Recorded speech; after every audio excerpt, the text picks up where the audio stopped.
Good morning. Thank you. It's so good to be back. So good to be back. I don't know how I'm gonna follow his sermon, but it was a good one, and I'm full of enthusiasm. My voice is kind of sketchy, and I'll let you know why. I'm gonna kind of tease you this morning. I'm gonna give you an outline of what I went through, and then we'll glorify God of all of He's done for me. And then at a later date, we're going to do my full testimony. But I just want to first and foremost, I want to thank Petra, my wife,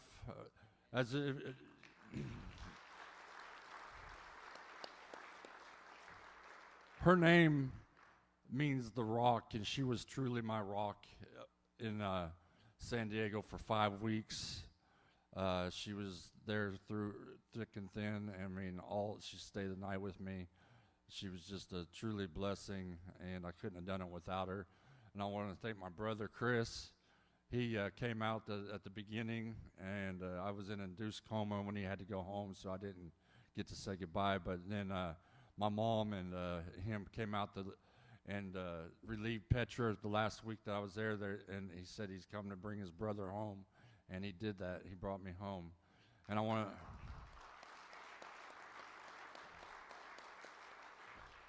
to thank my dad, Wally. This is my real dad, Wally Shanky, and his beautiful wife, Mary Jo, for coming down tonight. He called me 2-3 times a day. He called me so much I see his number come up, and I'd go like, oh my God, not again. I couldn't talk but maybe 5 words, and I'd be wore out and I'd go to sleep. But he kept in touch with us every day, day and night, and I just want to thank you, Dad, for being there for your son.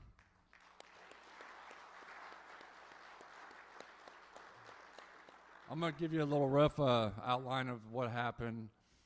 Me and Petra flew out February 15th, and we were there for 4 or 5 days before my mom flew out. But we had some good times. We went to the beach, and we ate at a couple of nice restaurants, and we had a really good time and just bonded with each other, and it's so beautiful out there.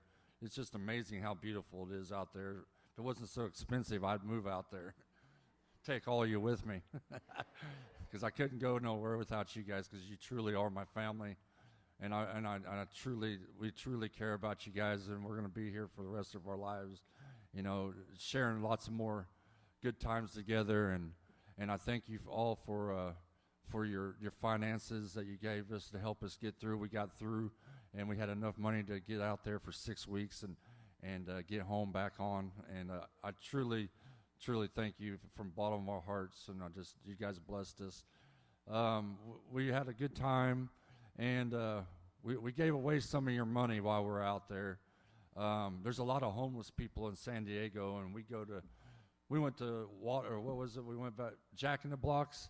We don't have one here, so we went there. We liked it, Jack in the Box, and there's some people on the curb there, and I walked up and gave them some money, and we were inside, and there was a homeless person there, and we bought her a big old Jack in the Box meal, and we just felt everyone everywhere. That's right. We just truly.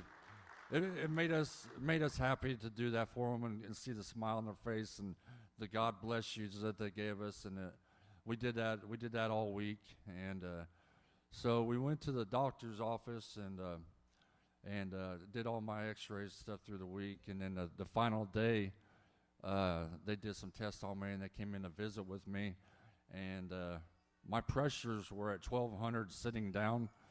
And usually it's 100 to 150. Mine was 1,200, and when I walked, it was 2,500. So my body was ready to explode.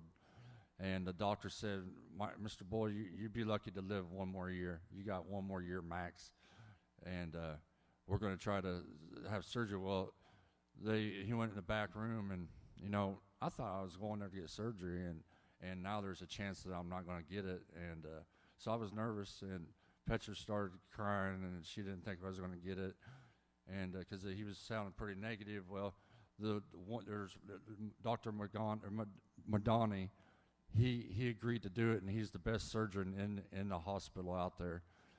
He agreed to do it, and so we were anxious. my mom flew in. We went on a little cruise with her, and just on the ocean, and just loved on each other. Got lots of pictures, and my mom wanted to get up and run as far as we could, and she was scared. She didn't want it to run.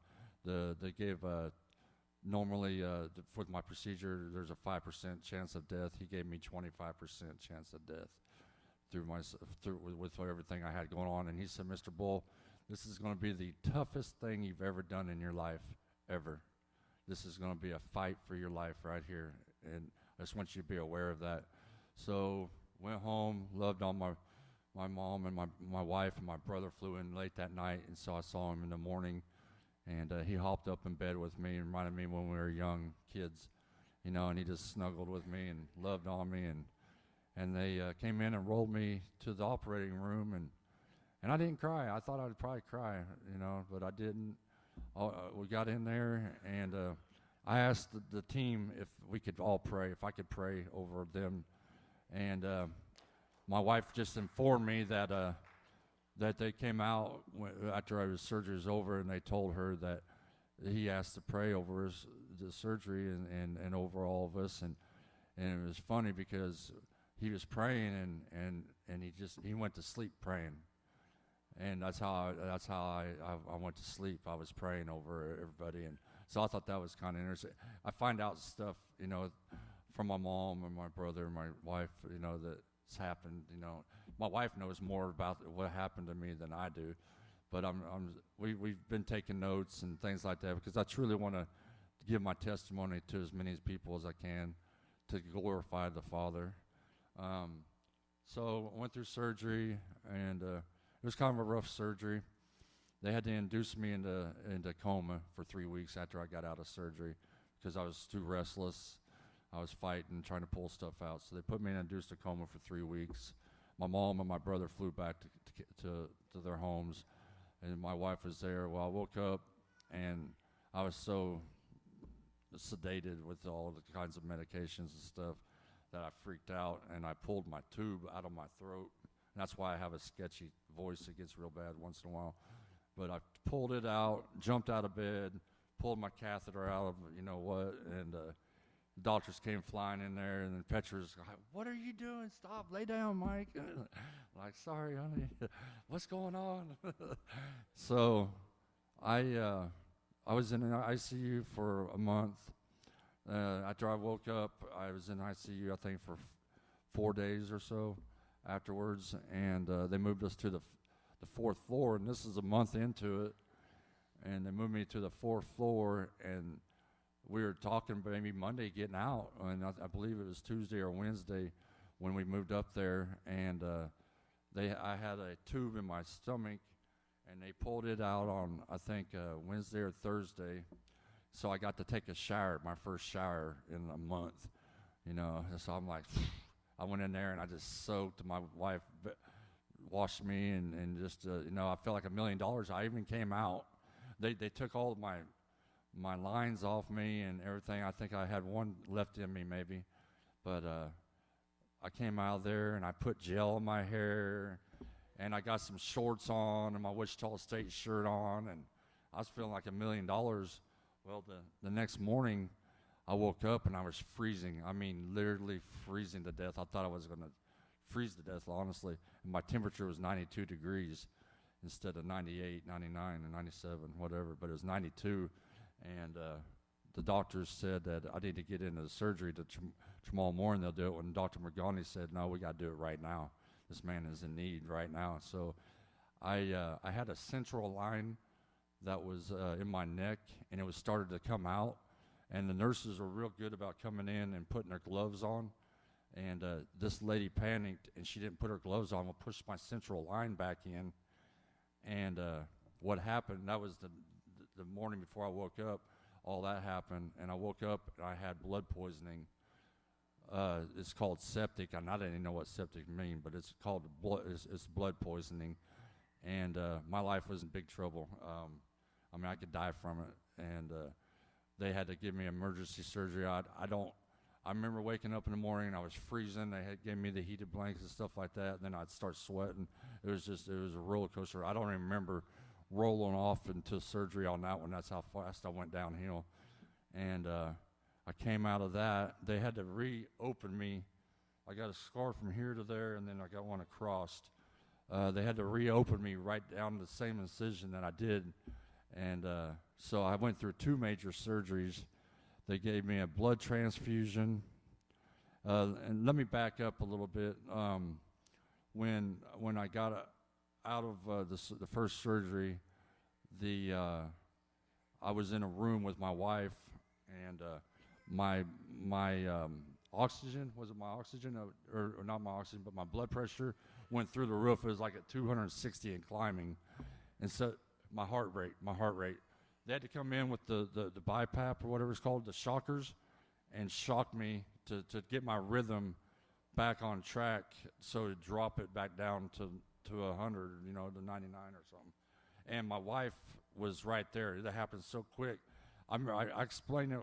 There was a toolbox. They pulled a toolbox in and dropped the lid, and then I went through the roof, and my toes blew out and everything.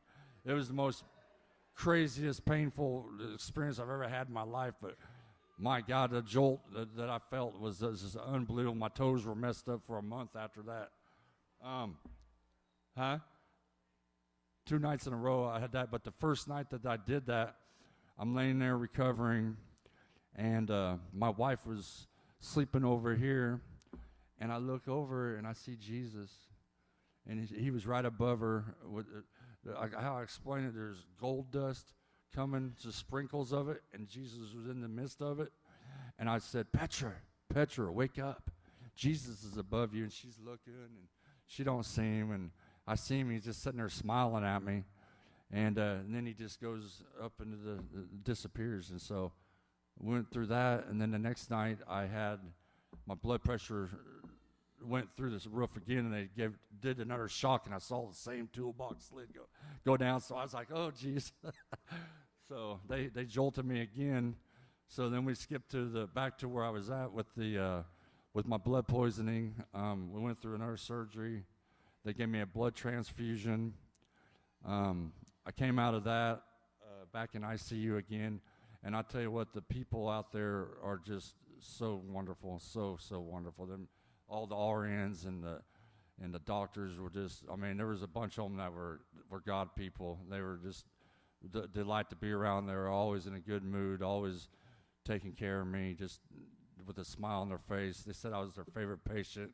They wish they had more patients like me, and I wish the best for them. So I went through ICU.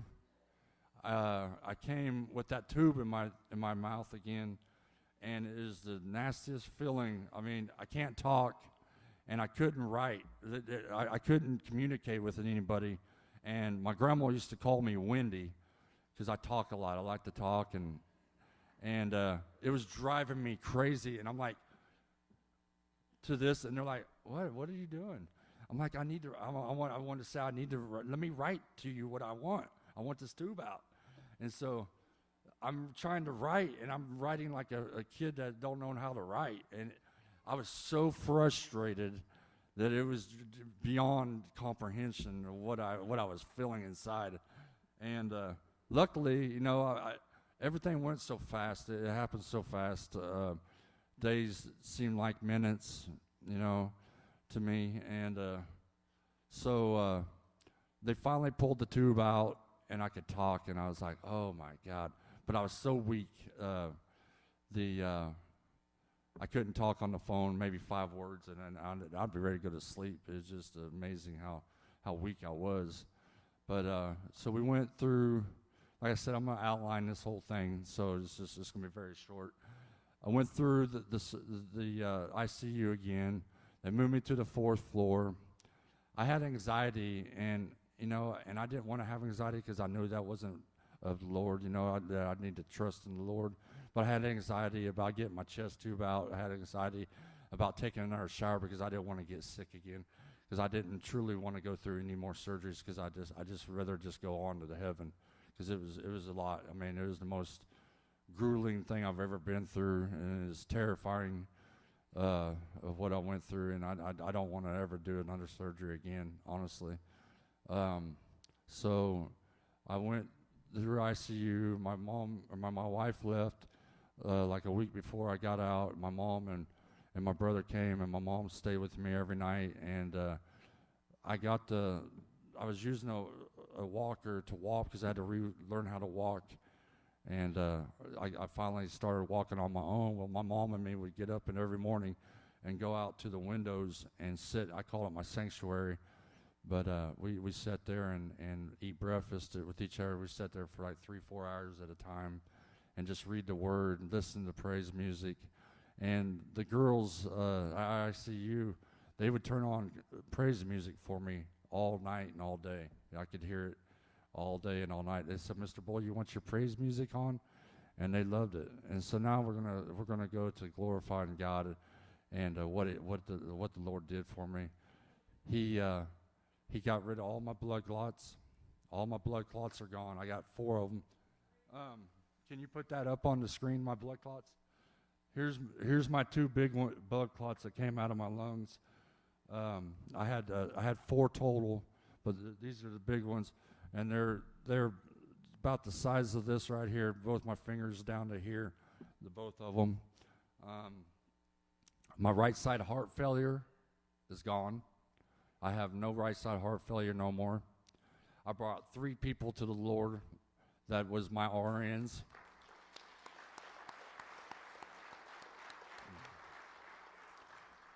They gave me a year to live, and now they're saying I got 5 or 6 years to live, but I don't believe that. You know, that's the first thing from my mind. I got my life back. My lungs don't burn anymore. When I walk in, I can breathe. I am so happy. You know, I'm weak, but my chest is full of pain. But you know, I just without my wife and my family and my being there for me, and this is the what's kept me alive is all the prayers. The prayers are big. This is the biggest thing in the world. People don't understand how much power prayer has. With all the prayer warriors here, my mom's church, my dad's church, I thank you for all the letters and cards that everybody sent us. We love you, and we absolutely think of you all as family. I mean, and there's nothing I wouldn't do for any of you. If anybody ever needs anything from me, you just give me a call. But I'm doing well. I'm going to be on oxygen for they say a month, but a month and a half to help my lungs build back up and give them strength, and hopefully I'll be able to put that away. So I just thank everybody, man, and I thank the God, the Father, for the first and foremost. He is truly a wonderful God, and we are His sons and daughters, and I love you all, and we love you, and just keep us in prayers, and we got you all in prayers, and that's. I'll probably just cut it short right there so I can save it for later.